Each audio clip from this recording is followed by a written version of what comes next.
Definitely. I'm oldest in this crowd. I'm sorry. I wish.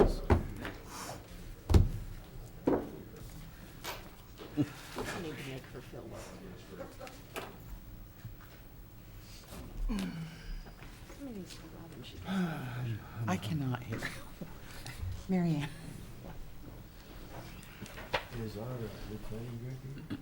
Yes, Yeah. she's right there. I was trying to tell her she could sit anywhere she wanted. Oh, yeah.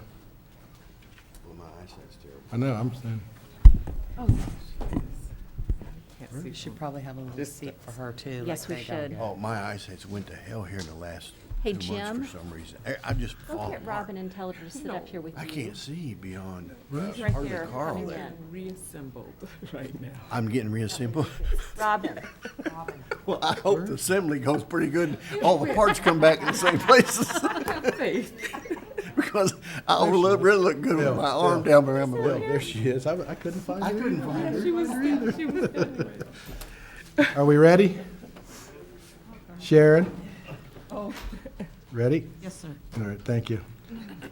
Go ahead, call the, welcome to the City Council Chambers, Bradenton City Council meeting, 8:30 a.m., Wednesday, April 14th, 2021. City Council Chambers is open to the public. All are welcome to attend this meeting. Social distancing and screening will be enforced. Any member of the public wishing to comment may do so at this meeting. This time we'll call for the invocation by Dr. Paul McLaughlin, Assistant Pastor, Bible Baptist Church. Let's come forward. Please stand.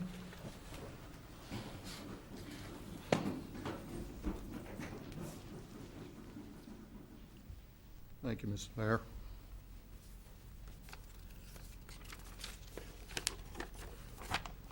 Let's pray. Dear Heavenly Father, thank you for another day of life. Thank you for your unchanging love, your unmerited grace, and perfect faithfulness. Thank you for being the same yesterday, today, and forever. Father God, I don't know everyone here, nor do I know what is going on in their hearts and lives, but you do, and for me, that is all that matters right at this time. I ask on behalf of each one here this morning for wisdom, unity, and forbearance. These are difficult and uncertain times today that we are in, humanly speaking, politically speaking, and spiritually as well.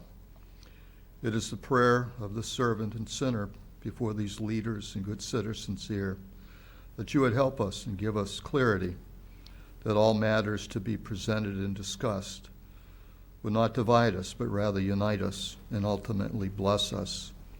The psalmist David said, "This is the day that you have made." So thank you for the City Council. Thank you for each person that is equally important in attendance. Thank you for not being a respecter of persons. Your word and example gives us hope and a purpose for being alive. So should tomorrow not come, thank you for today. I pray in Jesus' name. Amen. Amen. Please join us in the pledge. I pledge allegiance to the flag of the United States of America and to the republic for which it stands, one nation, under God, indivisible, with liberty and justice for all. Thank you.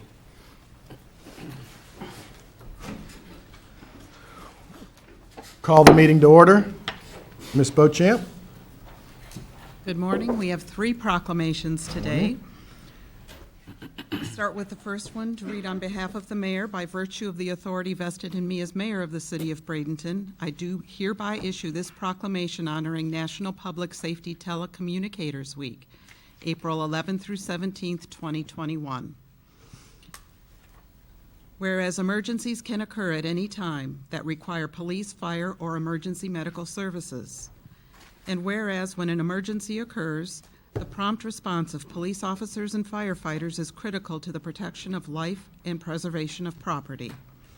And whereas the safety of our police officers and firefighters is dependent upon the quality and accuracy of information obtained from citizens who telephone the City of Bradenton Emergency Communications Center.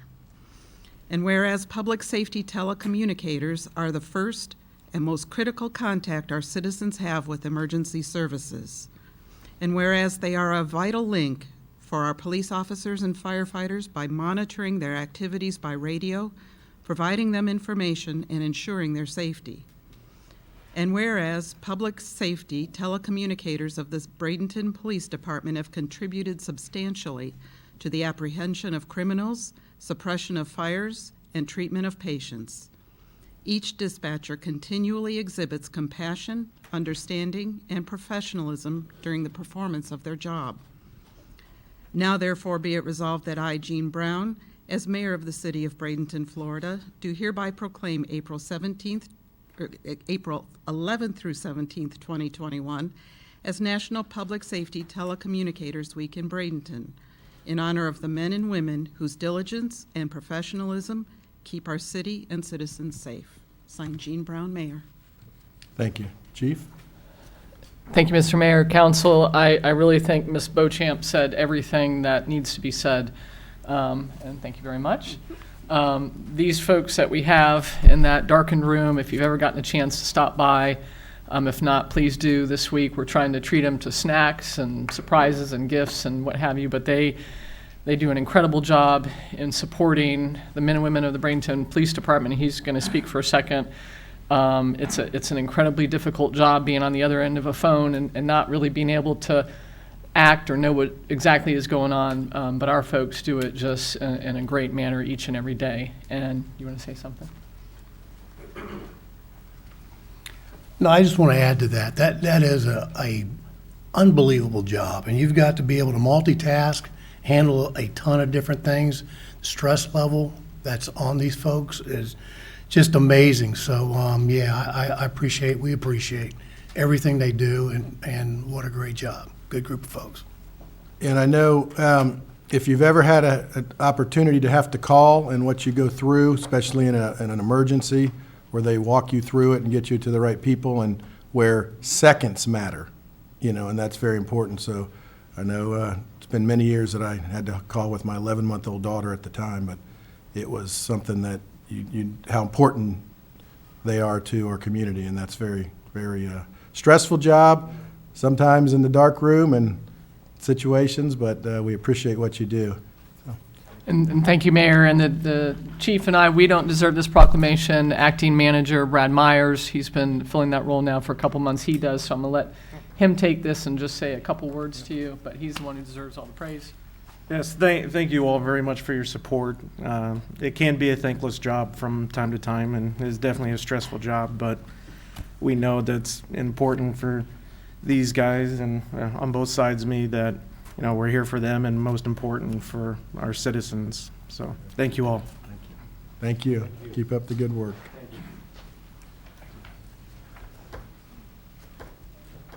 Ms. Beauchamp? The next proclamation I'll read on behalf of the mayor. By virtue of the authority vested in me as mayor of the city of Bradenton, I do hereby issue this proclamation honoring Sexual Assault Awareness Day, April 21st, 2021. Whereas this year's theme of Stronger Together, Engaging Communities encourages our citizens to stand in support with the victims of sexual assault. And whereas every 73 seconds an American is sexually assaulted, including 1 in 5 aged 60 and older, 61% of transgender people, 4.3% of active military duty women, 1% of active military men, 49.5% of multiracial women, 17% Latinos, 41.8% of Floridian women, and 20.4% of Floridian men. And whereas every 9 minutes there is a claim of child sexual abuse, 34% of sexually abused children are under the age of 12, and 66% are adolescents aged 14 to 17. And whereas only 37% of sex crimes are reported to law enforcement, it is imperative victims know that they have statutorily mandated rights, including confidential service from certified sexual assault programs. And whereas Centerstone Sexual Assault Services is one of the state's 31 certified rape crisis centers, it offers access to victim advocates who are available 24 hours a day, 7 days a week, to provide helpline services such as crisis intervention, referral and forensic exam accompaniment, and criminal justice advocacy. And whereas Centerstone continues to raise public awareness and community support about sexual violence and educates communities on how to prevent it. Now therefore be it resolved that I, Jean Brown, as mayor of the city of Bradenton, Florida, do hereby proclaim the April 21st, 2021 as Sexual Assault Awareness Day in Bradenton. Signed, Jean Brown, Mayor. Thank you. We have, Good morning. Thank you, Mayor and Council. We want to thank you for acknowledging Sexual Assault Awareness Month and also thank Chief Evans and the Bradenton Police Department for their collaboration with Sexual Assault and Trauma Services. We would like to invite you all for our Sexual Assault Awareness Day events, which will be held on April 21st at Sutton Park in Palmetto from 4 to 6. And we have flyers here, so if you would like to grab a flyer, and we'd just like to thank you very much. thank you. Appreciate it. Thank you very much.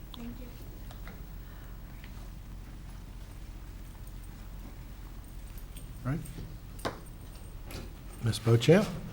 And the third proclamation I'll read on behalf of the mayor. By virtue of the authority vested in me as mayor of the city of Bradenton, I do hereby issue this proclamation honoring Fair Housing Month, April 2021. Whereas the Fair Housing Act, enacted on April 11th, 1968, enshrined into federal law the goal of eliminating racial segregation and ending housing discrimination in the United States. And whereas the Fair Housing Act prohibits discrimination in housing based on race, color, religion, sex, familial status, national origin, and disability, and commits recipients of federal funding to affirmatively further fair housing in their communities. Whereas the city of Bradenton is committed to the mission and intent of Congress to provide fair and equal housing opportunities for all. And whereas our social fabric, the economy, health, and environment are strengthened in diverse, inclusive communities. And whereas more than 50 years after the passage of the Fair Housing Act, discrimination persists and many communities remain segregated. And whereas the city of Bradenton is committed to fair housing and stands firmly against any housing discrimination and barriers to equal housing opportunity. Now therefore be it resolved that I, Jean Brown, as mayor of the city of Bradenton, Florida, do hereby declare April 2021 as Fair Housing Month and encourage all citizens to participate in activities that provide and advocate for the equal housing opportunities for all residents and prospective residents of the city of Bradenton. Signed, Jean Brown, Mayor. Thank you. Do we have anybody? Vicki?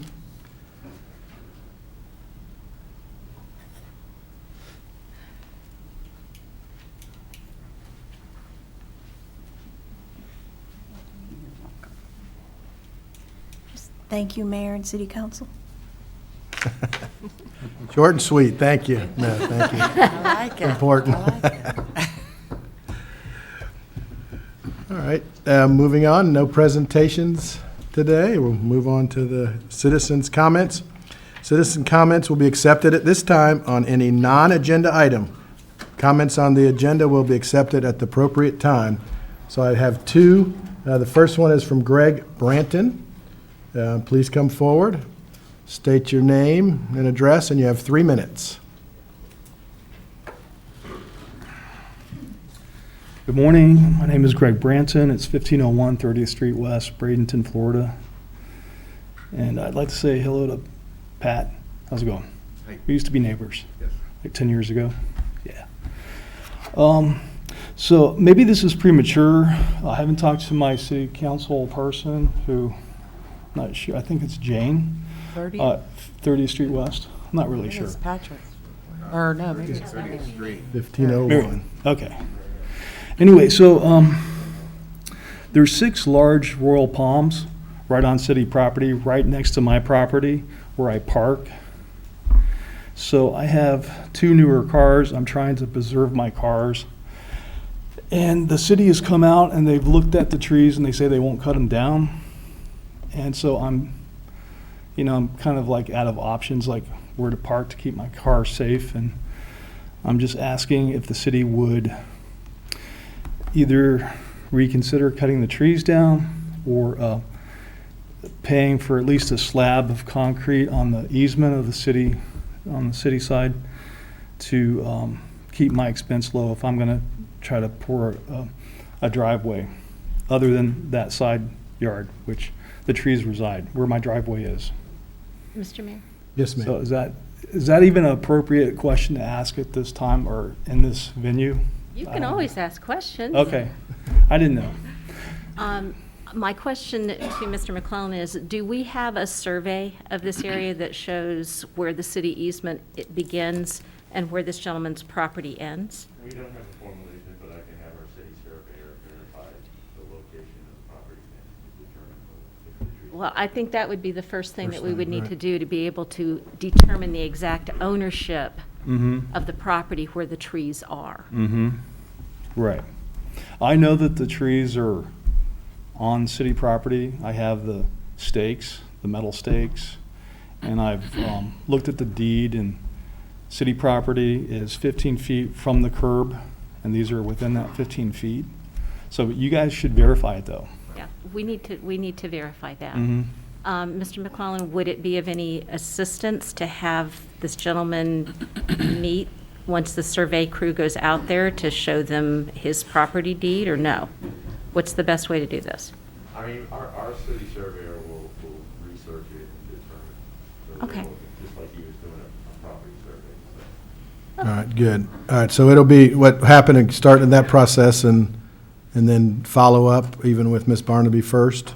Mr. Roth, you have a question? Yeah, is your concern when the real palms drop their? That's exactly it. uh, Yeah. They're like 70 feet tall. Yeah. And massive palm fronds that fall off, seed pod casings, the whole bit. All right, well, he'll go through the process, and then if there's any questions, either reach out to Ms. Barnaby or my office, and we can keep it moving for you. Okay. All right, thank you. That's good, thank you. Thank you.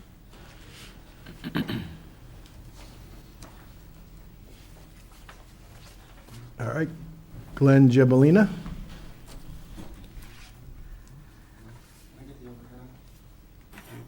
Please.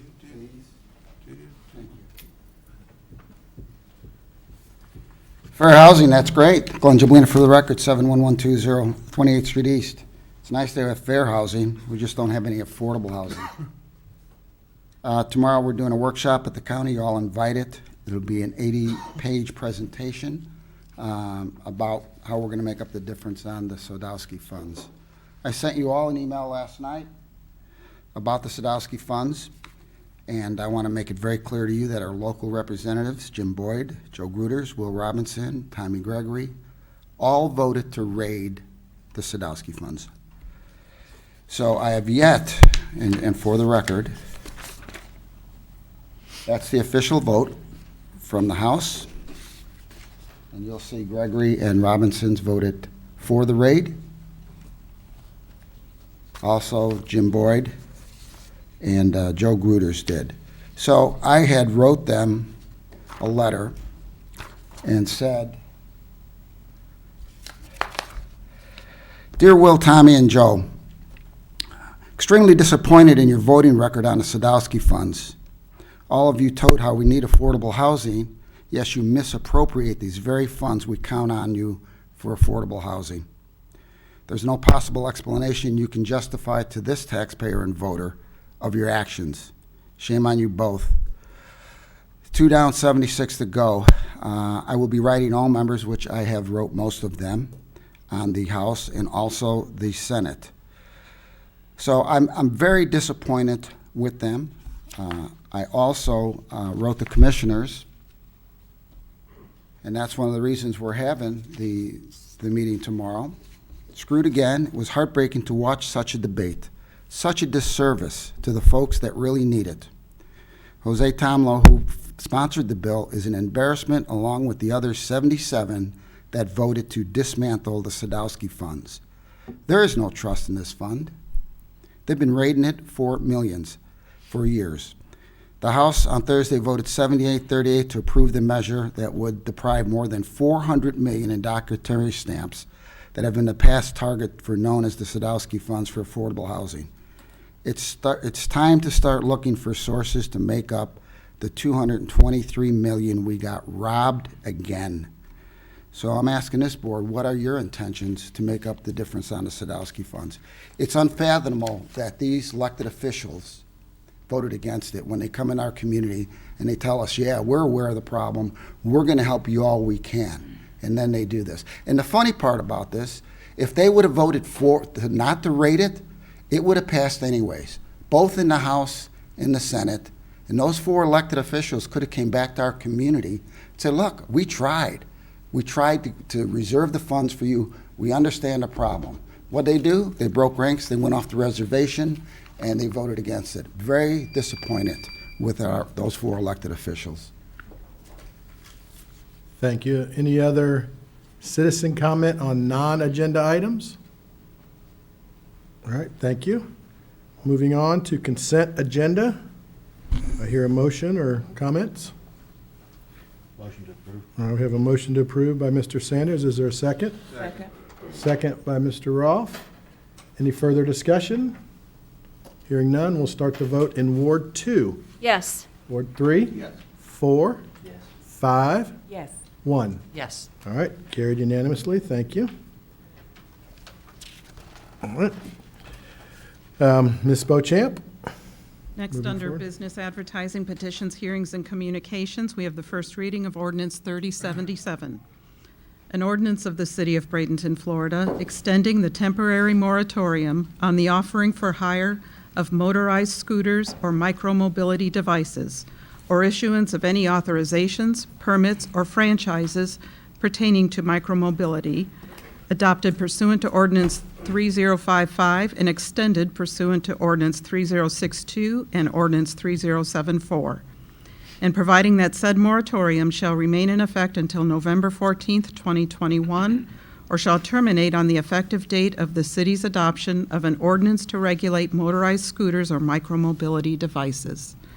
Now, this is a first reading, so no action is required at this time. We will be setting the second reading and public hearing for April 28th. All right, do I hear a motion to, Oh, We don't get a oh, we don't need a motion, just move it, so, all I right. have a question. Okay. I thought we was going to do a kind of a study before we had an ordinance on this. This is the extension Oh, of the the moratorium. Okay. Yes, then we will see the ordinance come forward. Okay. But we already have a study then. We have the study, which we have done and was presented at the workshop, part of that on the micromobility study. Then we will have an ordinance in place which reflects that study, and then we are asking to be able to have new concepts do the whatever is necessary for the implementation phase of the micromobilities, which is hiring of one scooter person, doing all the things associated with that. Currently, I know that PD is starting to look at it as far as the speed limits, the locations, as well as the planning department will be looking at the actual presentation that Jonathan made at the workshop.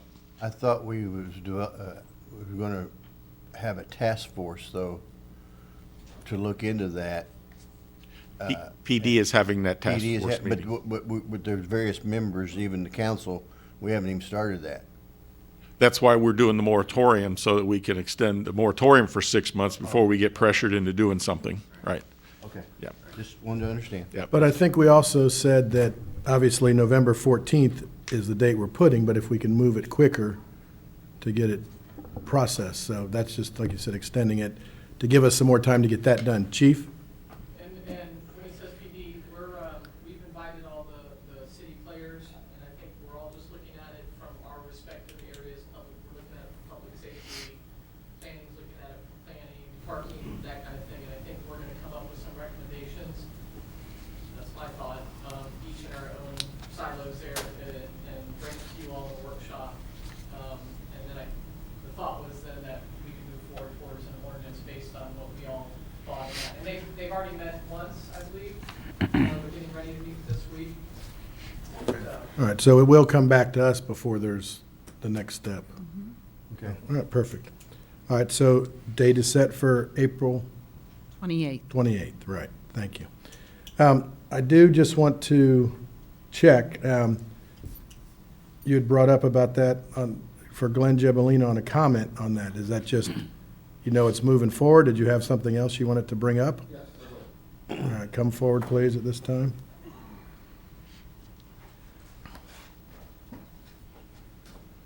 For the record, Glenn Gebelina, 7110 28th Street East.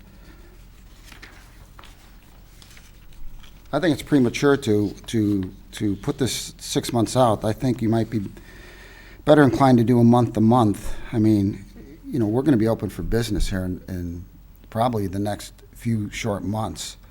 The second thing I want to bring up is that I know you've contacted some vendors.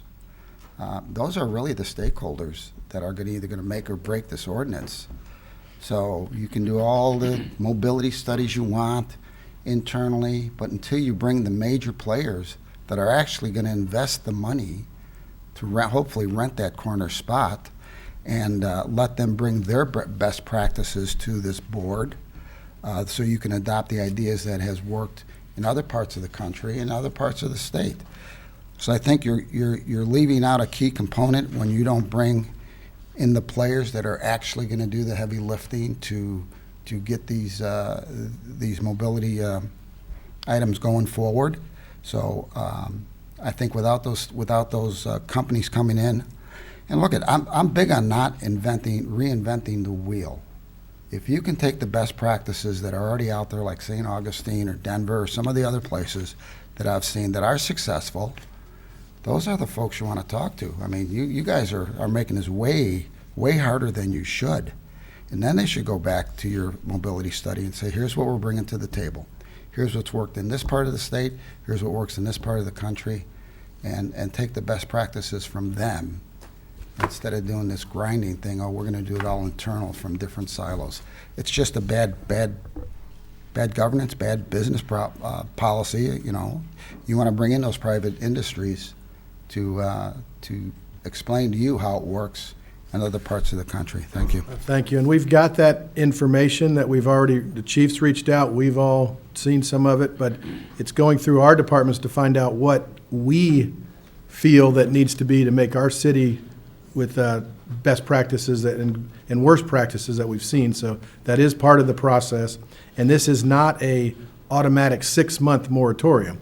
This is up to November, and we can cut it off in 1 month if we're ready. Because I agree with you on the standpoint, I think this council does too, that if we can get this done sooner than later, especially for summer, it's going to be huge for our community, and people are excited about it. So I think it's going to be as quick as possible.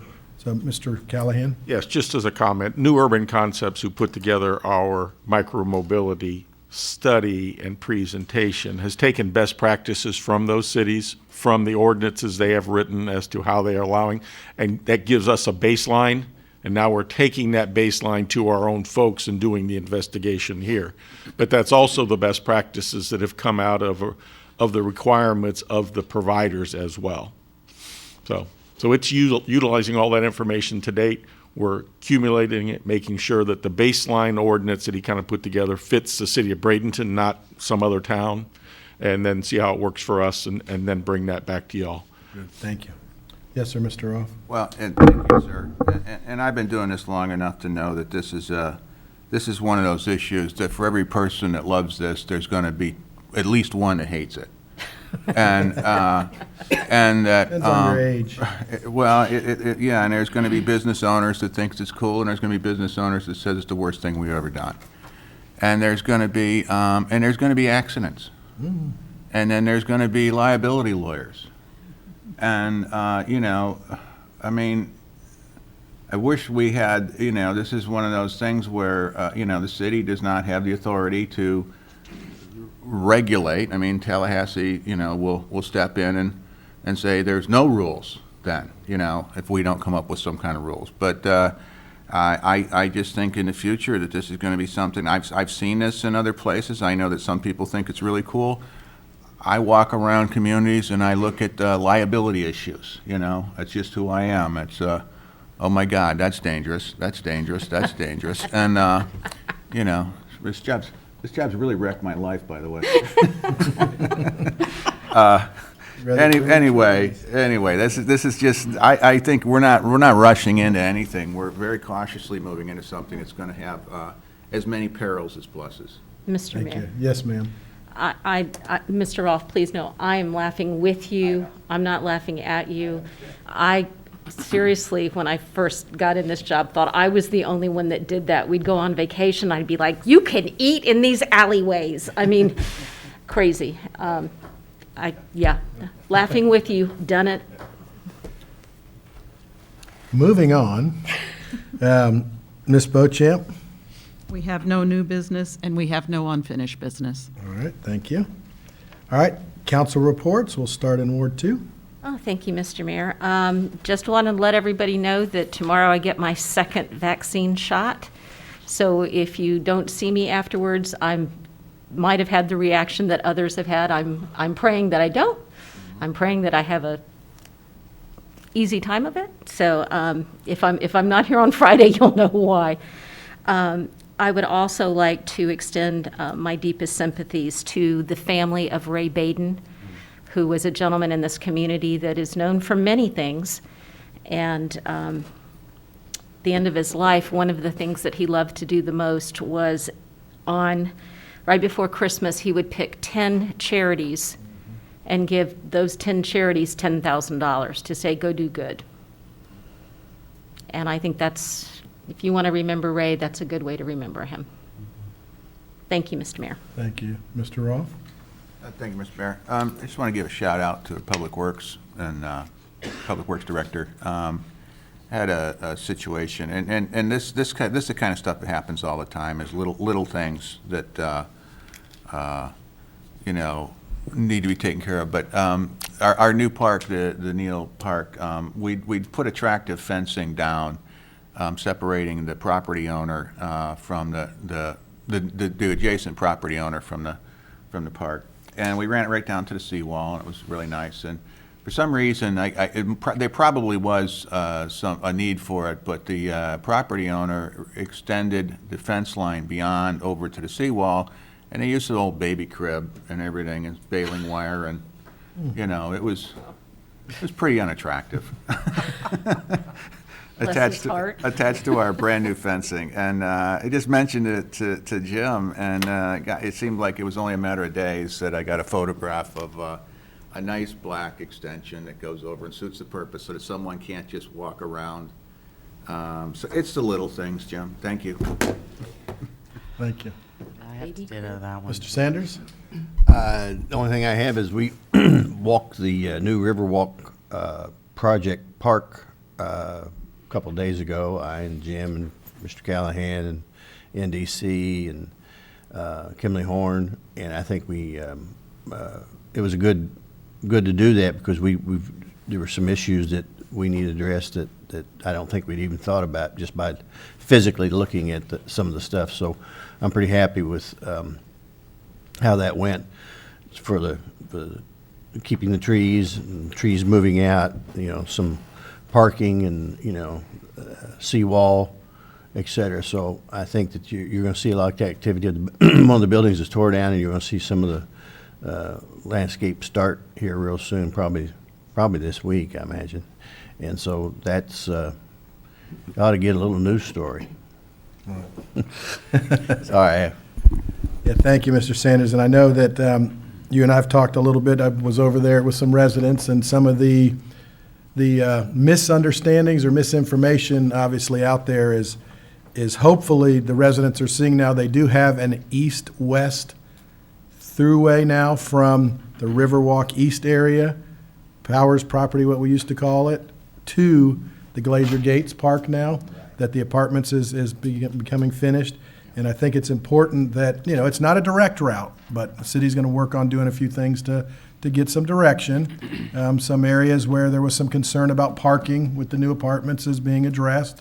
And there's, a lot of issues and then the police department's addressing a few areas. So it's moving forward, obviously not as fast as some of us would always like, but it is going forward, and I'm excited to see phase 1, 2, and 3 as we've talked, get done pretty quick. So, and I think the residents will realize if they're open-minded, we'll go through it and be willing to see positiveness there, so. Yeah, it's gonna be really nice. The roundabout now is open, that you can go up Second Avenue, around through the apartments, and there's gonna be a statue there. I'm not really sure what's gonna be there yet. Mr. Callahan said. a manatee. You think it's a manatee? It's gonna be lighted, so it's a nice little roundabout. It's gorgeous, and that the other two parks are there. I was over there rolling around on the ground a week or so ago with that AstroTurf, and that's great. I hope that holds up because it's wonderful. Forever turf. Forever turf is what it's called. Pictures or it didn't happen? Right. I'm sorry. It's on Facebook. I Is it saw on it. Facebook? Oh, you saw that? You saw me rolling around on the ground? Yeah. Yeah, that's fun. Didn't know where you were, though. Yeah, you didn't know where I was at? Okay. Okay. But that's going to be, I know it's been a controversial project, but I'll tell you, when we're done and done with Second Avenue, I think everybody's going to say, we should have done that a long time ago. I hope. Yeah, and I think one of the things that people don't realize yet is when you look in front of the apartments directly to the north of them, it's a huge amount of space. You couldn't see it till now, but it's going to be, once that extension goes and then gets down, and other connectivity avenues are still being worked, so that'll go through the process very soon as we get things going. All right, Mrs. Coachman? Also, my condolences to the Baden family. And I also want to say kudos to our Public Works Department, our director. I not had just one. We had a few things to work out and still working on them. And I just appreciate all you do. And also kudos to the mayor, talking about teamwork. I understand that a few of the community engaged residents have been reaching out to you and are expressing that they're ready to work and get some things done.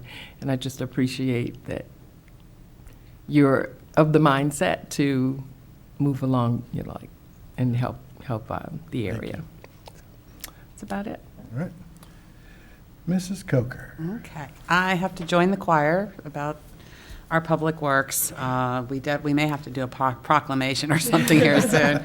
We've been Jim's keeping him all right. busy, and so I do want to thank him for always being right there, even on the weekends. And also, at our last meeting, I was tasked with starting an RFQ process for lobbying, and it's underway. It may take us a little while, but we're working on it. Thank you. All right, appreciate it. Just a couple things for me. We're going to open the front doors of City Hall Monday. So staff's all excited. Sharon and the group and everyone out there, planning department is good. Chief, obviously, we've been talking back and forth, and all of our departments have been working tough through this time, and it's important, but it's time to get back open and see what we can do. And basically, we waited a week longer to welcome our new planning director, Robin Singer. Give her a few days before they all start coming in, but we'll definitely get through that, and we appreciate it. And as you know, I say a lot, teamwork's important for us, and we can have different opinions at times, but we got to work together and move our city forward. And I think we're in a great place right now. Things are moving. And our staff is doing a great job, and we appreciate that. And we're excited to see how the next several months will bring, obviously with the big change. But excited for retirement for Mr. Callahan, but, ready to move forward. It's always good. So, all right, and again, we'll let Robin come up when, actually, now we'll let Robin go first. So Mrs. Singer, come up and see everybody and welcome aboard. Yeah. This is temporary. Yeah, this is COVID, and who knows how much temporary. Good morning. Good morning. Thank you for the opportunity. I think I've met with most of my staff, and I'm meeting with the other department heads, and I'm enjoying the process so far. I think everybody's very motivated to do some good things, so we're looking forward to it and looking forward to meeting with you more and finding out what your expectations are for the department and moving forward. So, thank you. Thank you for being here. Thanks for coming back on the third day. All right. Good things happen on the third day, Third day, remember? right, yeah. Read your Bible. Good things happen on the third day. All right, Chief Edwards.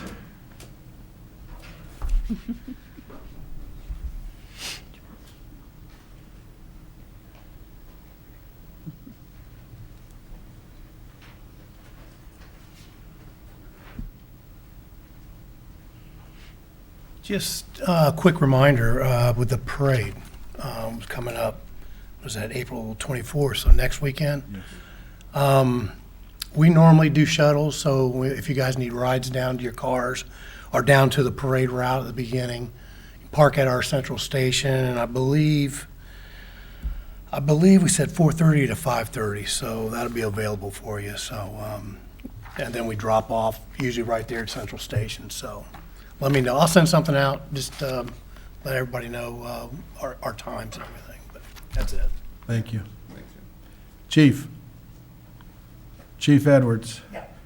Is there a announcement you might like to make about somebody got a good award in our city that was on Facebook? You got to say it. Miss Dana? Yeah.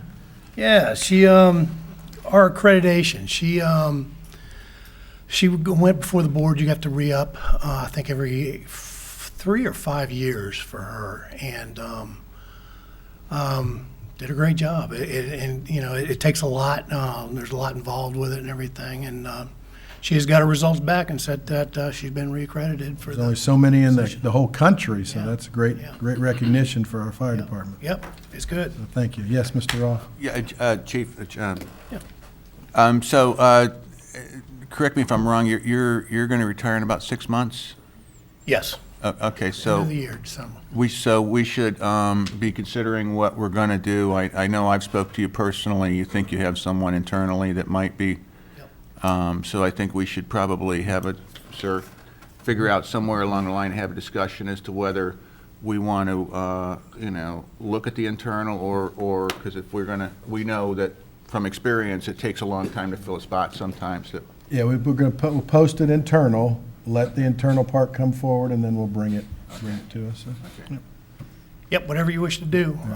Got a really good guy internal that I think is qualified and everybody supports him. So it's up to you, whatever you guys want to do. And Thank you. All right, thank you. Sharon? Yes, sir, thank you.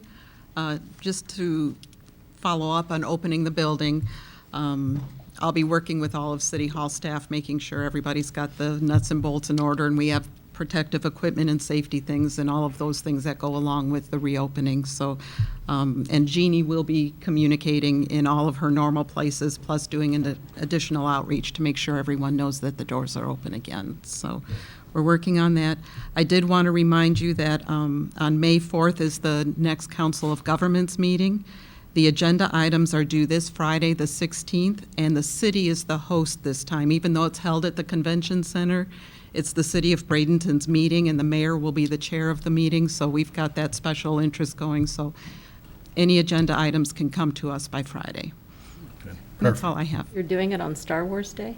Oh, is that what Star Wars Day is? Yeah. May the 4th be with you. Oh, yeah. How many in this room, by a raise of hands, knew that? I was kidding. Let's take a nerd count. All right, Jim? I may say nerd, Thank I may you. say Jim. very intelligent. Just a couple of things of note from our weekly report. When we're talking about parks, we finally have everything out of the way from FPL associated with the Glacier Gates 2 Park. And our contractor is in the process of putting the landscaping along the northern edge of the property where 2nd Avenue was. And FPL is supposed to be on site today, energizing the park electricity so that all of the lights that line the walkways will be lit from here on out. So we're getting close to where I think we could probably have some sort of ribbon cutting to acknowledge the opening of the park. Also, we have in the report a discussion of some of the DOT projects. One of the DOT projects is associated with the CMNA, the short-term solutions as it relates to eliminating the left turns off of First Avenue onto Manatee.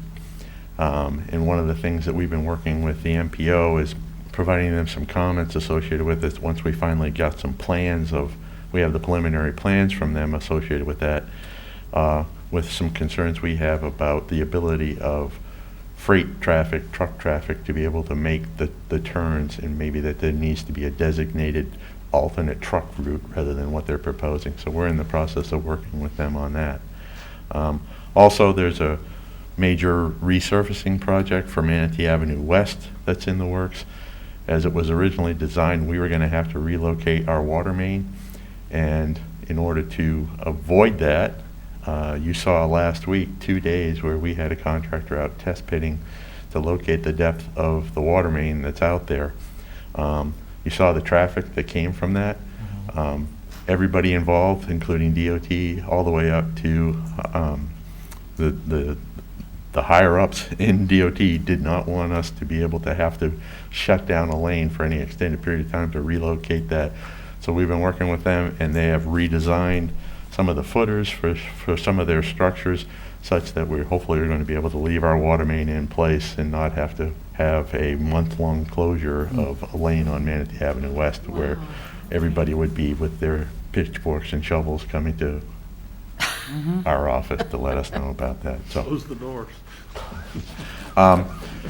Good job. the other, we do get some frequent requests right now as to whether or not or when we're going to reopen the splash park. And I would put that before you to, for suggestions from you as to what we're doing, but. Ross? Yeah, I was down there with my wife taking a stroll, and I noticed we've got all the padding that's always getting peeled up constantly. We put it down and peel. And I was noticing, I mean, the concrete looks fine, and I've seen other splash parks and everything, other cities and everything, and they just have concrete. And Yeah, and that's our intent, is we're going to good, leave it as good, concrete. good, We're not 'cause going to that's- put any more padding on top of it. It's just, we're just constantly closing it because the kids keep peeling up and I don't see anything wrong with it just being concrete. Right. All right, couple things, Jim. For Riverwalk East area, obviously the new apartments there, there was a lift station in that. Can you explain the lift station that was there, that it's been moved and relocated and all working? Correct. The original, what was deemed by us lift station number 1 of our 64. So you can imagine how old it is, or was. It was circa 1948 to 1950 that it was originally built. It was right down on Riverside Drive at 11th Street. As part of the apartment project, they relocated that lift station back away from the river. It is now located basically just south of the roundabout that is at the end of what is now 11th Street's ending at the roundabout. So it's now much further inland. It's far more, from a resiliency standpoint, it would be our desire to do the same sort of thing with all of our riverfront lift stations. You can't even see it. You don't even know what it In is. advance, I can see it because I know it's there. Right. But if you didn't know it was there, you wouldn't look for it. Right. Right, and I think that's what some of the residents, they think it hadn't They got think it done. hadn't got, but it's done. there. It is all done. Do everything. And with the recent rain event of the past weekend and the winds that came through, it did lose power, and its emergency system kicked in and operated just as it was intended to do. And it's it is the first in the city that we're using in lieu of a backup generator. It has a backup diesel pump that kicks on, and it worked seamlessly. So hopefully we're going to be starting to look at that as an alternative in lieu of generators that have maintenance associated with them that is And it was actually, I think, a little less expensive to have that system installed rather than the standard generator that would be required for it. All right, so speaking of that storm system that came through with that new area, because another question came up about the stormwater, and that it was going to push a lot of stormwater into the neighborhood in that area, which that new apartment, did we see any results of that or hear anything? I didn't hear anything.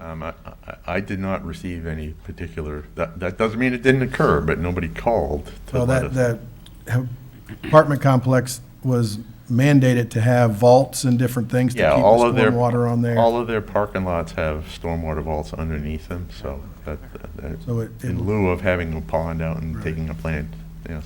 So again, so that's a not visible thing. It's where people are able to do it, and you don't know it's there, but it's a good Right. thing. So, okay, perfect. The other stormwater related thing that we had, we recently completed the project where we were replacing a collapsed pipe on 26th Avenue West in the 1300 block. In doing that, we replaced a couple of 100 feet of pipe rather than just make a point repair because we found a bunch of issues. But anyways, we replaced about 200 feet of pipe, upsized it to the next size pipe, and the interesting thing, I'll take it as anecdotal, but we call it Bouncing Betty. There's a storm drain cover in the middle of 9th Street West that under most rain events just sits there and vibrates because the water level is right below the cover of it. With this rain event, which was 2.5 inches or so, Bouncing Betty didn't bounce, so hopefully we're on the right track of making some improvements. So. Yeah, all right. Last thing, I think can you give us an update in Ward 1 on the bridge that's closed between Village Green and the other? There are two 54-inch corrugated metal pipes that cross that roadway. As of 2 o'clock yesterday afternoon, one of the two 54-inch pipes has been replaced. The other one is being replaced, working on today. I would expect that by the end of the week, the two pipes would be installed and the contractor will be starting to backfill the roadway.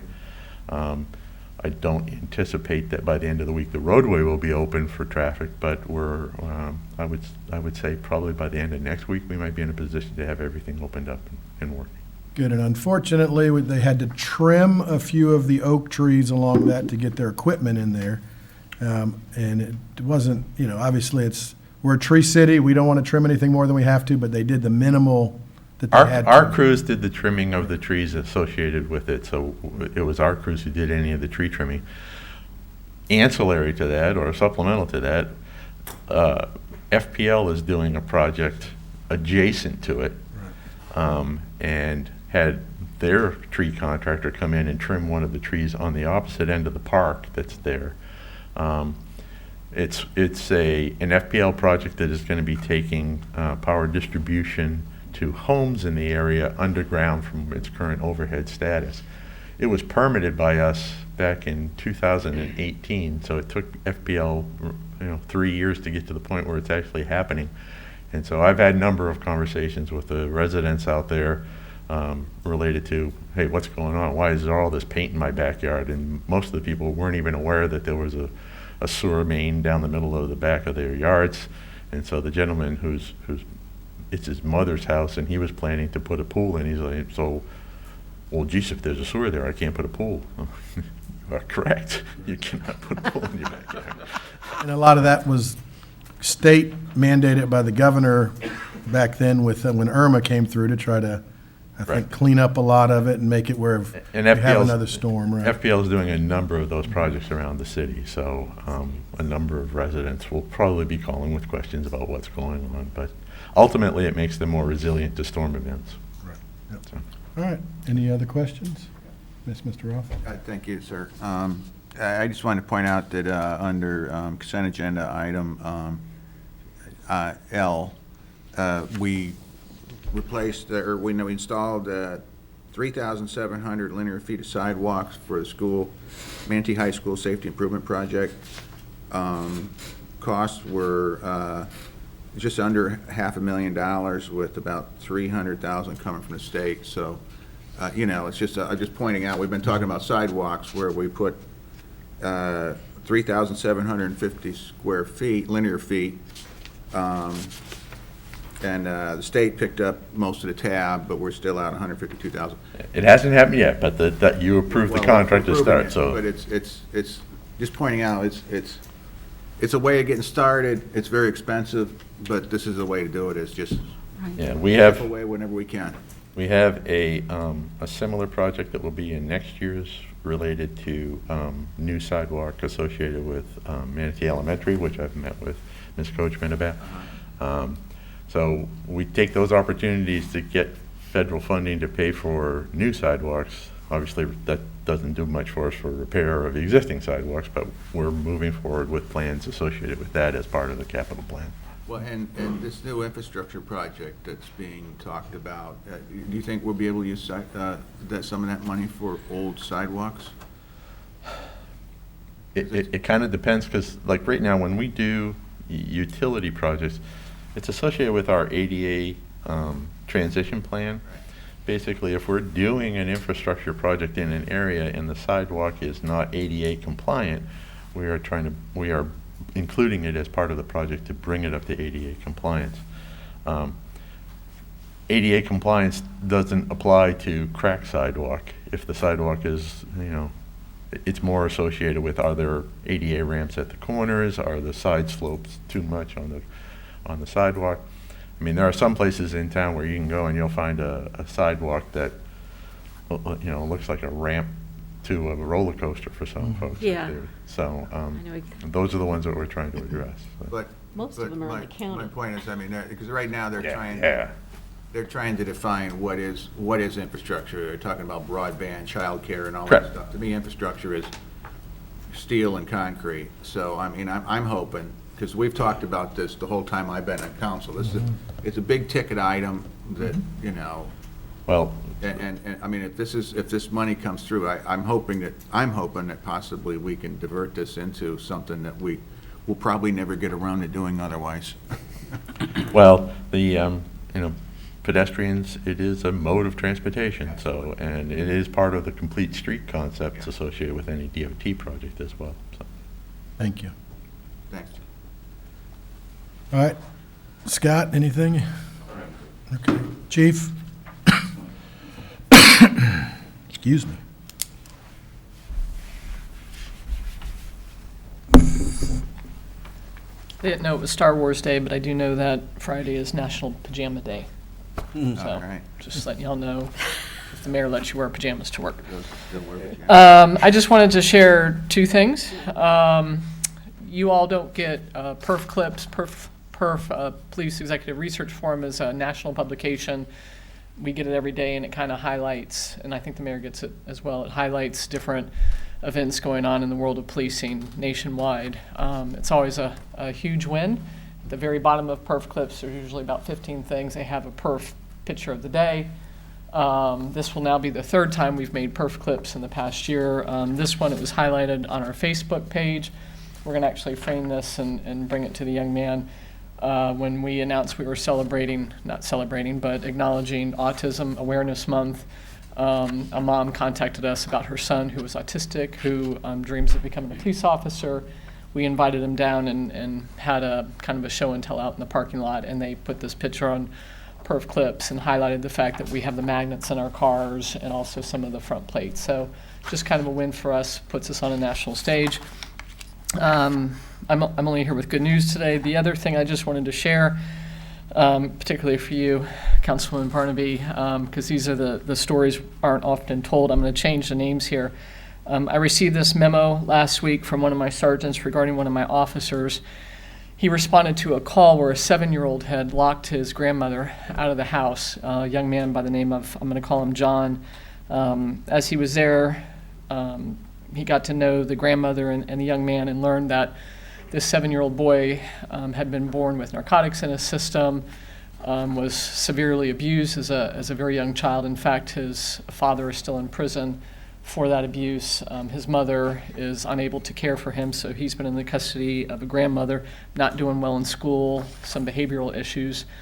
Unbeknownst to me, until I saw this memo last week, Officer Moore took an extra interest in this young child, has had several off-duty opportunities to interact with him, has brought him into his family to bring him to SeaWorld for a weekend trip, has brought him to the skate park. Now I know why she told, yeah. She knows. I always try to get her. Of course, is working with the grandmother. His grades have improved. His behavioral issues at school has improved. And Officer Moore is, not only taking on this responsibility as a mentor, but a great father figure in some degree. And Officer Moore has kids. I know he doesn't have a ton of money and is reaching into his own pocket and paying for his admission to theme parks and following up at school. And these are the kind of stories I like to share with you. I like to share with the public because they're not often told. But again, Mayor, you tasked me with bringing forward the good stories, and I've promised every council meeting that I'm going to do that. And this was a particularly great one to share. So that's all I have. Thank you. I do have one thing I want to bring up, Chief, that we, a couple weekends ago, through the Bradenton Blues, the CRA, City of Bradenton, the Public Works did a great job, some ROTC from Manatee High School, a lot of residents, had about 75-plus people on Polish the Park, and it was spreading sand, which we let all the ROTC do that. Ms. Coker came out.